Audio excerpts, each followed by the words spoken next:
आज मैंने कृष्णा जिले में अपने किसान भाइयों के खेतों को देखा है और इस बाढ़ से होने वाले नुकसान की जानकारी ली है। किसान की फसलें पूरी तरह से नष्ट हो गई है। 8-8, 9-9 दिन से धान डूबी है, पेड़ी डूबी हुई है, उसकी जड़ें सड़ गई है और जो पौधा था पूरी तरह से डैमेज हो गया है। 100% लॉस है और केवल पेड़ी नहीं, केला, बनाना, हल्दी, बागवानी की और सब्जियों की सारी फसलें और एक और फसल है जो बहुत महंगी आती है, लगती है, वो सब की सब पूरी तरह से नष्ट हो गई है। इस इलाके में हॉर्टिकल्चर व्यापक पैमाने पर किसान करते हैं और यहाँ लीज पर लेकर खेती करने वाले किसान भी हैं जिनकी खुद की जमीन नहीं है, जो लीज पर लेकर खेती करते हैं और लीज पर लेते हैं तो उनको पैसा या फसल का बड़ा हिस्सा देना पड़ता है। उन्हें अपनी लागत भी लगाई और फसल पूरी तरह से नष्ट हो गई है। लेकिन हम किसान से ये कहने आए हैं, प्रधानमंत्री जी के निर्देश पर मुख्यमंत्री जी यहाँ बहुत अच्छे तरीके से पूरी संवेदना से काम कर रहे हैं।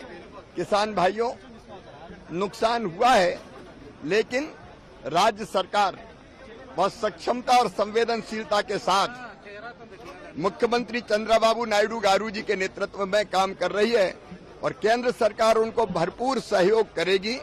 अभी SDRF के 3,448 करोड़ रुपया, जिसमें केंद्र का हिस्सा भी है, वो यहाँ है तो तात्कालिक सहायता देने का काम। लेकिन तात्कालिक सहायता के बाद अगली फसल के लिए किसान को कैसे खाद बीज मिले, उसके बारे में सरकार सोचेगी। जो हमारे टैलेंट किसान हैं, उनकी जो समस्या है उसका समाधान करने का भी हम लोग प्रयास करेंगे। पुरानी सरकार ने जो यहाँ पे थी जगन जी की, उसने केंद्र सरकार की कई योजनाएं लागू नहीं की।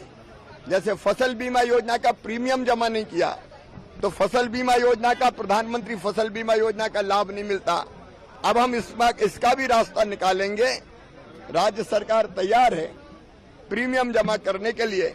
तो एक, प्रारंभिक रूप से किसान को सहायता करना, दूसरा फसल बीमा योजना का फायदा मिले इसका इंतजाम करना, तीसरे लीज पर जो जमीन लेकर खेती करते हैं उनकी व्यवस्था करने के बारे में सोचना, और चौथा, अगली फसल किसान कैसे ले पाए, उसके लिए खाद बीज इत्यादि का इंतजाम हो पाए। ये मुद्दे हमारे सामने हैं और जिसका समाधान आदरणीय चंद्रबाबू नायडू जी के नेतृत्व में हम निकालेंगे और केंद्र सरकार भरपूर हर संभव सहयोग करेगी। लेकिन पुरानी सरकार की गलतियों के परिणाम है कई, जैसे बड़मेरू ब्रीच है, वो इसलिए हुआ कि इलीगल माइनिंग कई जगह होती थी, उसके कारण कमजोर होकर टूट गया। तो ऐसी चीजों को भी हमको ध्यान से देखना पड़ेगा और आगे लॉन्ग टर्म प्लानिंग भी ऐसी बाढ़ की स्थिति से निपटने के लिए बनानी होगी।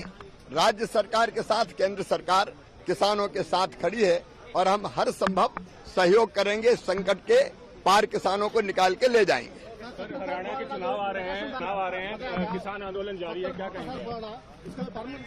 मैंने कल बताया उसके बारे में। हमसे जुड़े रहने के लिए हमारे YouTube चैनल को सब्सक्राइब करें और नई वीडियो की नोटिफिकेशन के लिए बेल आइकॉन को दबाएं।